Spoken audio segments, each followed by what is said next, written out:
se espera para los próximos días la llegada de personal militar y administrativo a los Estados Unidos, esto en base a estos acuerdos firmados en el gobierno de Guillermo Lazo, ratificados también por la actual administración gubernamental, y esto viene generando un poco de inquietud en algunos sectores que consideran que la presencia de militares norteamericanos en Galápagos podría constituir la instalación de una nueva base militar como la que teníamos en Manta, como el FOL de Manta, y esto ha despertado algunas alertas en cuanto a los riesgos que esto puede generar en la soberanía, en la seguridad de las islas, en su entorno, incluso que podría traer hasta afectación en el ámbito ambiental, no sé.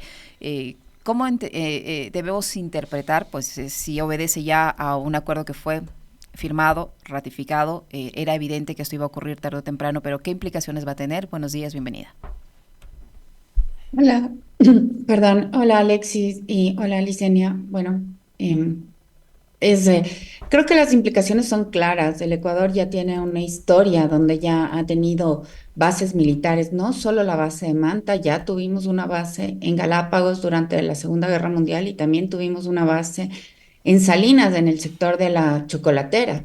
Uh-huh. Y ya tuvimos implicaciones, ya tuvimos impactos que han sido evaluados, ¿no? Pero que al parecer ahora están borrados un poco de nuestra memoria. En Galápagos, bueno, y en Salinas, las bases militares se establecieron durante la Segunda Guerra Mundial. Es más, llegaron al Ecuador después del ataque de Pearl Harbor. Sí, fue una respuesta o sí, una suerte de estrategia de protección de la región para evitar nuevos ataques em, a la zona de influencia hemisférica de Estados Unidos después del ataque de Japón hacia la base de Pearl Harbor. Entonces, bueno, ya tuvimos esa experiencia en Galápagos. Lo que pasó con la instalación de la base militar fue que hubo un crecimiento poblacional enorme. Tuvimos, a ver, la pista de aterrizaje más grande de toda Sudamérica. Tuvimos un crecimiento poblacional enorme, como digo, porque llegaron como 2.500 soldados. Eso requirió la construcción de edificios para habitar, la instalación de agua potable y efectivamente la introducción también otras especies al ecosistema de las islas, a este ecosistema tan frágil, ¿no? En Galápagos, bueno, los impactos fueron menos, pero sirvió la base perdón, en Salinas, eh, corrijo ahí, en Salinas los impactos fueron menos, pero tuvieron la misma intención de proteger, de tener una buena vigilancia, una adecuada vigilancia marítima para evitar cualquier otro ataque que pudiera sufrir los Estados Unidos en su zona de influencia. Entonces, ya conocemos esto y como por la lectura histórica que hago, se puede ver que hay dos dimensiones de la nueva instalación en Galápagos de las operaciones militares norteamericanas.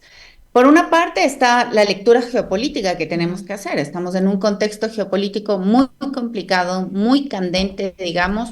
Hay mucha conflictividad en el Medio Oriente con Rusia, Ucrania, etcétera, y los Estados Unidos están tomando como medidas para asegurar y proteger sus zonas de influencia como ya pasó en el pasado. Ahora, ¿qué medidas está tomando el Ecuador para mitigar los impactos de esa presencia militar en el Ecuador? Esto es lo que no está tan claro. Me parece que, al igual que en otras ocasiones, estamos recibiendo con los brazos abiertos a esta cooperación norteamericana que tiene implicaciones, también cambia en el tiempo, ¿no? Por una parte, el gobierno de los Estados Unidos está planteando la idea, y desde hace algunos años, de que las zonas o los países que reciban o que tengan cooperación militar estadounidense deben pagar un fee, un costo, ¿no? Que es hasta del 150% del valor de las operaciones. Es decir, deben cubrir con todos los costos de operación más un 50% por gozar de la protección o del privilegio de la protección norteamericana de su territorio. Y esta es una propuesta que se viene, como digo, discutiendo desde hace varios años, no en relación a los países latinoamericanos, sino en relación a los países europeos y del Asia, donde hay como mucha presencia militar norteamericana. Esto es una propuesta en discusión que salió justamente en el periodo de gobierno de Trump en su primera presidencia. Ahora veamos cómo se va a plantear esta posibilidad de cobro en este nuevo periodo del presidente. Esto hay que ver. Y por otra parte, nosotros también tenemos firmados los acuerdos SOFA, ¿no? Que estos son los acuerdos que permiten la inmunidad, que yo diría impunidad, y también la exención de aranceles de todas las operaciones de los militares en territorio ecuatoriano. Eso significa, y es por esto que no van a pagar el ingreso a las Islas Galápagos, ni van a pagar ningún tipo de actividad que tengan, o ningún tipo de arancel por las actividades que tengan en las islas.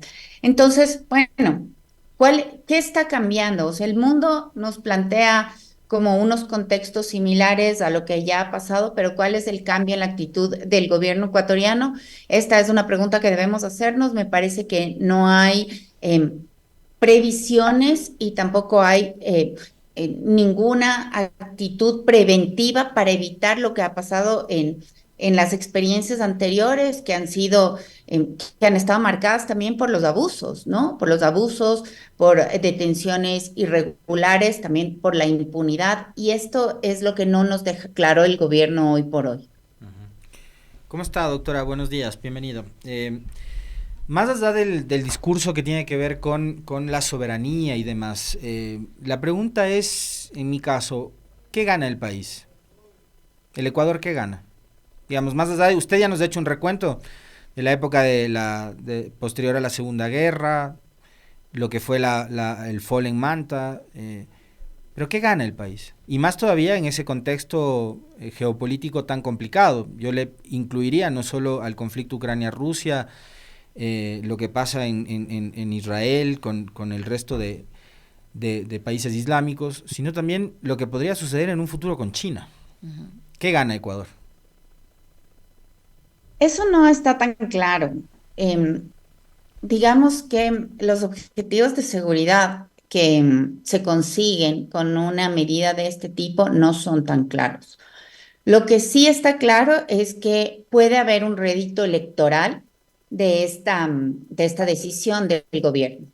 Y también esto hay que volver a la historia, ¿no? Recordemos que durante la presidencia de Yamil Maguad, pues su debilidad política de alguna manera hizo que se busque una alianza con los Estados Unidos para ver si es que el apoyo externo podía sostener o darle alargar la vida política o el gobierno de Yamil Maguad en ese momento. Eso no pasó, ya lo sabemos todos y todas, ¿no? Entonces, pienso que este momento también es un momento de debilidad política del gobierno, por más que tenga una intención de voto que es sostenida y que, bueno, hay una parte de la población que está todavía confía en la palabra del gobierno, no es menos, digamos, no es menos evidente que el gobierno tiene muchos conflictos actualmente, que tiene como muchos incendios en distintos frentes. El Ecuador está viviendo una crisis múltiple, ¿no? De energía, de petróleo, de seguridad, etcétera, etcétera. Entonces, esta multiplicidad de problemas también le plantean una debilidad política al gobierno, y contar con el apoyo de una potencia a cambio de la entrega de un lugar estratégico, podría ser como una buena negociación para el gobierno en términos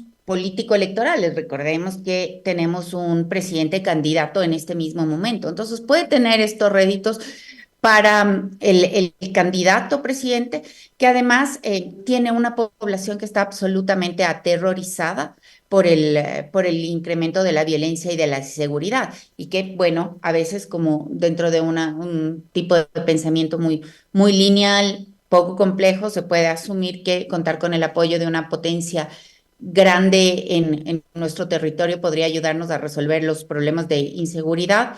Y aunque hemos visto que eso no es así, que no se está apoyando ninguno de los temas que son prioritarios de nuestra agenda de seguridad, sino que estamos apoyando a los intereses norteamericanos en este momento. Entonces, creería yo que hay ganancias políticas y electorales más que ganancias en términos de la agenda de seguridad.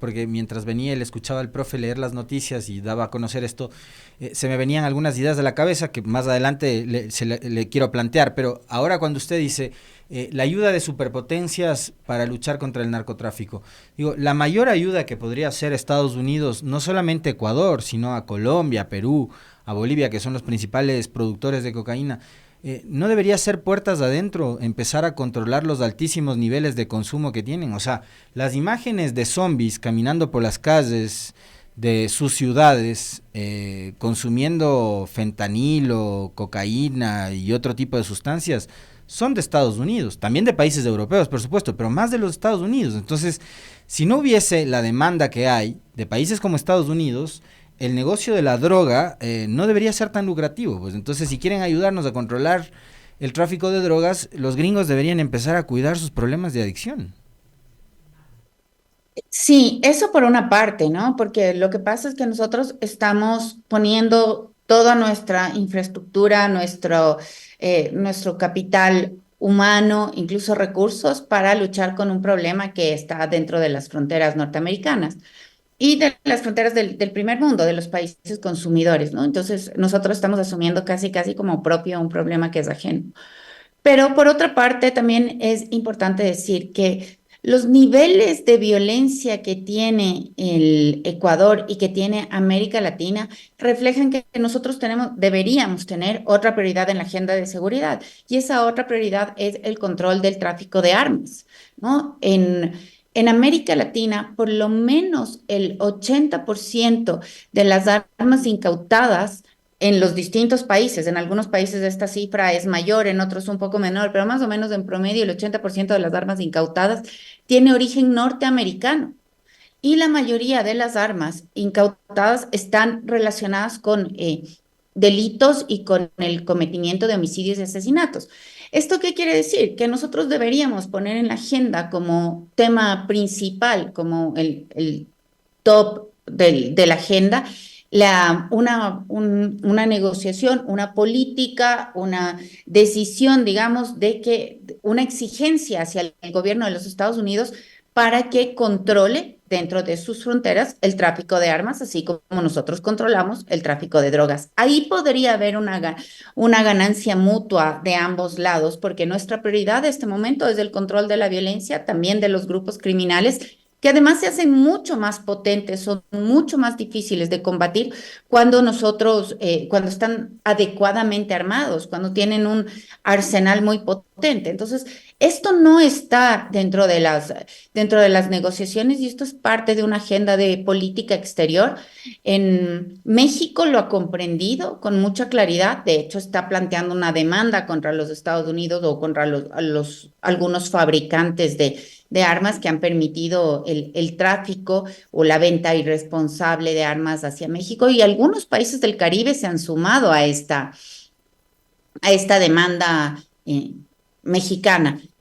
Los países sudamericanos como el Ecuador podrían hacer lo mismo, y esto no quita que cooperemos con los Estados Unidos en la lucha contra el narco, que es un problema global, pero también debemos poner en la agenda nuestras prioridades, y en este caso nuestra prioridad es la lucha contra la violencia y también contra la potencia que tienen las organizaciones criminales hoy por hoy, que nos han llevado a esta situación de extrema inseguridad en el país. Doctora, con esta decisión, digo yo, el presidente Noboa ha logrado o va a lograr tener una base militar en el Ecuador, una base militar extranjera en Galápagos, sin necesidad de una reforma constitucional, porque tuvo estos tratados que permiten esto, que viabilizan esto, recibieron el visto bueno de la Corte Constitucional en su momento. Entonces, ¿para qué una reforma a la Constitución en ese sentido que está ahora mismo debatiéndose en la Asamblea Nacional? O sea, si ya el presidente Noboa logró poner una base militar en Galápagos, ¿para qué necesitamos una reforma constitucional? La verdad es que el gobierno está metido en una serie de juegos legales que a veces no me quedan claros. Me parece que la idea es posicionar un tema más que lograr o tener logros materiales o logros estratégicos que sean contundentes o que sean efectivos para el país. Mi lectura es que hay un juego con las normas, un juego que es retórico y que tiene fines políticos utilitarios muy de corto plazo. Entonces, sí, no es lógico hacer una reforma constitucional, o sea, no deberíamos tener esa pelea si es que hemos obviado la norma y vamos a tener una base aún sin reforma constitucional. Entonces, sí, nos queda la duda de que busque el gobierno probablemente es poner sobre la mesa y ponerse a debatir el tema de las bases militares y sacar como a toda esta gente que está apoyando la presencia norteamericana en territorio ecuatoriano. Esa puede ser como una lógica. Ahora, también hay los otros pedidos de reforma constitucional, ¿no? Lo que le acaban de negar al gobierno, que es justamente esta regresión el gobierno había pedido esta regresión en derechos para las personas privadas de la libertad, ¿no? Este tema de no tratarlos como personas prioritarias o de atención prioritaria que le ha negado la Corte, pero todo el tiempo el gobierno está buscando reformar la Constitución para poner sobre la mesa determinados debates que muestren la gestión gubernamental como la de un líder fuerte, la de un líder que quiere combatir la inseguridad, aunque no hayan acciones contundentes y estratégicas detrás de esto. Entonces, yo haría esta lectura y plantearía que esto es un síntoma más de la extrema politización de la seguridad, de un trabajo poco técnico en materia de seguridad y que tenga con miras más hacia tener réditos electorales, como he mencionado. Entendiendo eso perfectamente bien, capaz la pregunta que le hago va a caer, digamos, como una obviedad, pero el problema es tal, digamos, los que hemos leído, por ejemplo, el reportaje de The Economist y hemos ojeado más o menos la publicación de Inside Crime y hemos visto los documentales que ha hecho Radio y Televisión Española en Ecuador, sabemos perfectamente bien que la droga ingresa por tierra en unas fronteras que están abandonadas, que se guarda en caletas gigantescas donde se almacenan hasta 22 toneladas de cocaína, como ocurrió en una finca, en una hacienda en la provincia de Los Ríos, en el cantón Vinces, de la cual no sabemos quién era el propietario, ni qué pasó con esas 22 toneladas, ni si se incineraron o no. Y sabemos que después de que almacenan también en bananeras, en la provincia del Oro, de Los Ríos, esa droga sale en contenedores de banano a Europa, por los puertos del país. Entonces la pregunta es, para controlar los puertos que están en territorio continental ecuatoriano, ¿de qué nos sirve una base gringa en las Galápagos? ¿No debería estar la cooperación acá? O sea, es que es obvio, doctora, yo no soy un experto en seguridad, pero lo que quisiera es tener control por donde se pasea la droga, donde almacenan la droga, y no en Galápagos. Sí, hay muchas inconsistencias porque, como decía, la agenda a primera vista, o para los que seguimos el tema de la seguridad, es una agenda, o sí, son un conjunto de acciones que tienen una racionalidad cuestionable, por decirlo menos, ¿no? Entonces, claro, a estas inquietudes que tú planteas, Alexis, como para qué tener una base militar en Galápagos si es en los puertos donde se contamina los barcos con droga. También la otra pregunta que podríamos hacer es, ¿para qué tener una base militar en Galápagos cuando los envíos de droga desde el Ecuador hacia los Estados Unidos han reducido o se han reducido significativamente y ahora mandamos muchísima más cocaína hacia los mercados europeos que hacia el Estado, hacia los consumidores norteamericanos?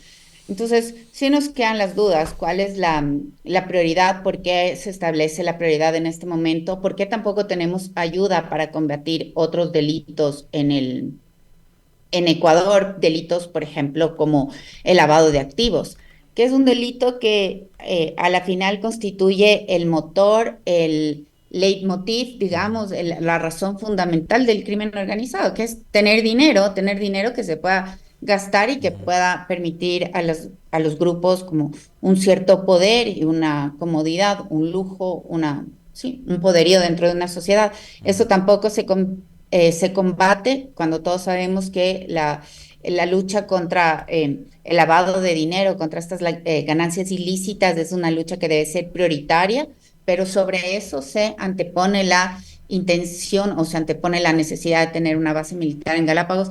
Es como un poco incomprensible. También deberíamos, por ejemplo, rastrear los dineros que vienen de la minería ilegal, que es un negocio ilícito que facilita muchísimo el lavado de dinero también. Entonces, bueno, nos quedan varias dudas, pero estas dudas, más que ser respondidas, muestran, más que buscar una respuesta, esto creo que no hay que hacer, pero lo que muestran es que hay unas decisiones que tienen unos réditos distintos al mejoramiento de la seguridad, y estos réditos están relacionados con el mejoramiento de la imagen del gobernante o tienen...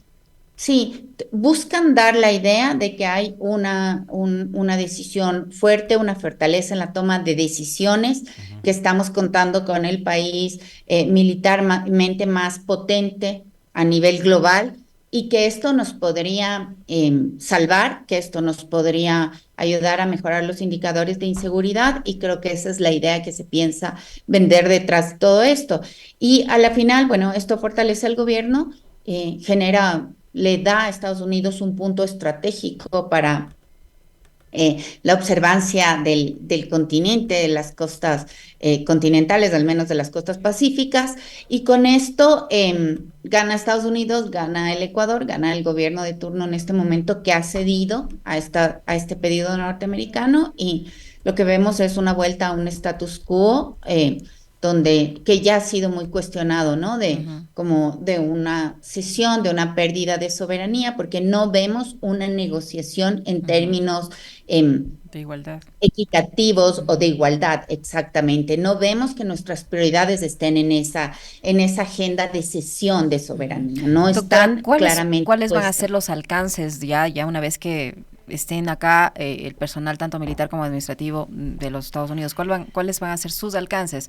Porque bueno, en toda fuerza de seguridad no todos sus miembros se comportan correctamente. Hay casos en que tienen un comportamiento inadecuado y lamentablemente el ejército de los Estados Unidos o la fuerza de seguridad de Estados Unidos no es la excepción.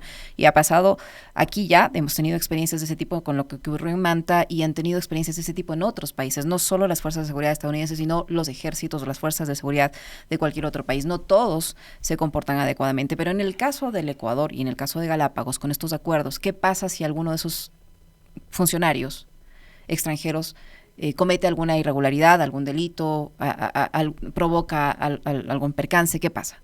No va a poder ser sujeto de ningún tipo de llamado de atención, de proceso legal, no sé, es la absoluta impunidad. La absoluta impunidad. Recordemos que este año, a inicios de año, la Corte Constitucional se pronunció a favor de los acuerdos SOFA, que son estos acuerdos que permiten inmunidad e impunidad, exención de aranceles para todo el personal norteamericano que opera en el país. Con esto lo que vamos a ver es que tanto como el no pago de impuestos, como cualquier delito, cualquier contravención o cualquier incivilidad, por ponerlo menos, que cometan las Fuerzas Armadas norteamericanas en el país, no van a ser sancionadas, porque hemos firmado un acuerdo, que es un acuerdo estándar de los Estados Unidos. No es que el Ecuador tiene un tratamiento especial, es que los Estados Unidos llegan a un país y les dicen: nosotros les vamos a ayudar, nosotros vamos a financiar su protección, les vamos a cuidar de las amenazas que tienen, pero nosotros necesitamos ciertas condiciones de operatividad, y en estas condiciones son que nuestro personal no sea juzgado en su territorio, y queremos exenciones tributarias. Esto es por simplificar muchísimo los acuerdos SOFA. Esto ya lo firmamos, y la Corte Constitucional dijo que esto no tiene nada de ilegal, y que además tampoco es inconstitucional y que perfectamente se puede firmar un acuerdo de este tipo y que no ven, bueno, casi casi que no ven ningún problema en la suscripción de los acuerdos SOF. Entonces, lo tenemos firmado y de ahora en adelante, pues cualquier cosa que haga, cualquier contravención, delito, incluso crimen que cometan la fuerza extranjera que está en territorio ecuatoriano, pues no podrá ser juzgada por nuestro sistema de justicia. Estas son las condiciones y esto es lo que hemos venido generando día con día sin que podamos determinar cuál va a ser el beneficio concreto para nuestro país. Estos días, usted habrá visto, Doc, cómo ha cobrado mucha importancia este asunto de las cárceles, ¿no? Pasamos de la oferta de campaña de traer cárceles barcazas, que fue eso, ¿no? Es como lo del famoso salario básico a $500 que nunca cumplió Lazo y que no se va a cumplir ahora tampoco, porque llegamos hasta 470. O la pensión de jubilación de 460 El señor dólares. Noboa dijo, voy a traer cárceles barcazas. Y después dijo, ya no, porque han sido muy caras. Entonces ahora nos quiere construir cárceles en todas las provincias. Pasó de construir en Archidona a decir, bueno, ahora en Salinas. La gente en Salinas está caliente, ¿no? Porque el alcalde sale y habla a nombre de todo el mundo diciendo, venga y construyame la cárcel acá. Y hay una concejala que dice, a mí nadie me ha preguntado, yo me imagino que al pueblo tampoco le han preguntado. Después vienen alcaldes de Muisne, del Empalme, de Bahía de Caracas, y dicen, acá también queremos cárcel. Y digo, las cárceles se construyen así como que uno dice, voy a ponerles una cárcel acá en Pedro Moncayo, les voy a poner una cárcel. ¿Cómo tiene que evaluarse, analizarse y ejecutarse además un proyecto de esa envergadura, ¿no? De construir una cárcel de máxima seguridad. A ver, Alexis, más allá de los detalles técnicos y de los detalles técnicos que deberían acompañar o que deberían ser informar la construcción de una cárcel, creo que es importante decir que en Ecuador es necesario reformar y mejorar la infraestructura carcelaria. Uh-huh.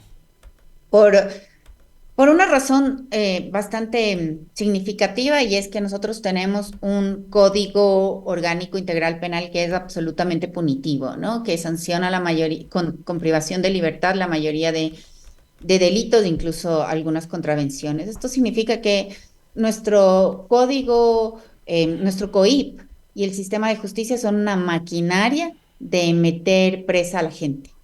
Si funcionamos de esa manera, necesitamos nueva infraestructura. Y esto es como una verdad que debemos reconocer. Si no vamos a reformar el Código Orgánico Integral Penal, si no vamos a reducir las penas privativas de libertad en ciertos delitos, al menos, pues vamos a seguir metiendo gente a la cárcel constantemente y necesitamos ponerla desde en algún lado y desde ese punto de vista es necesario generar cárceles. No estoy diciendo que está bien, estoy retratando la realidad del país. Y hoy por hoy, incluso la famosa tabla de drogas, que en realidad era una tabla de umbrales que servía para orientar a la justicia respecto a cómo castigar los delitos de drogas, los que eran delitos y que no estaban relacionados con el consumo, que es otra cosa, pues eso se abolió y ahora pues hasta los consumidores van a la cárcel y tenemos problemas de hacinamiento históricos que además ocurren en toda América Latina y bueno, en estas condiciones de operación donde tenemos una maquinaria de meter presa a la gente, pues necesitamos otra infraestructura y más infraestructura. Además necesitamos reformar la infraestructura que ha sido tan deteriorada. Esto no significa que debamos vulnerar los derechos de las poblaciones. Uh-huh. Esto no significa que debemos saltarnos la consulta previa. Uh-huh. Esto tampoco significa que podemos poner una cárcel en una zona que es claramente escolar, ¿no? Es necesario tener criterios técnicos, criterios donde, bueno, podamos ver el control de los perímetros de la cárcel, que podamos ver el abastecimiento también de la cárcel, que no sea una locura como poner una cárcel barcaza, que era imposible o costosísima de abastecer. Entonces, debemos mediar entre una cárcel con un mediano aislamiento para no ponerla en medio de un centro urbano. Tenemos que hacer la consulta previa y la cárcel tiene que contar con todas las seguridades. Pero además, la infraestructura no puede ser solamente paredes. Necesitamos equiparla con escáneres, con guías penitenciarios. Necesitamos, bueno, pensar en la logística de abastecimiento y en la adecuada clasificación de los reos. Eso no está pasando. Entonces, para pensar en mejorar la infraestructura carcelaria es necesario también hablar de mejor equipamiento de las cárceles ya existentes. Tenemos que hablar de los guías penitenciarios que hoy por hoy no se están formando. ¿Qué guías penitenciarios van a ir a las nuevas cárceles? O de qué manera se va a clasificar a los reos o las personas privadas de libertad dentro de las nuevas cárceles. Eso es un tema que no se ha resuelto. Entonces, de alguna manera, desde mi punto de vista, estamos hablando, estamos discutiendo de construir un cascarón donde vamos a hacinar más gente. Y esto es una cosa que deberíamos superar y que debería como ser parte de una discusión más amplia dentro del gobierno para que haya un criterio técnico y que tenga un efecto positivo, digo, en la reducción del hacinamiento, en la mejora de condiciones de encarcelamiento en el Ecuador, y eso me parece que es una discusión que el gobierno no está teniendo en este momento.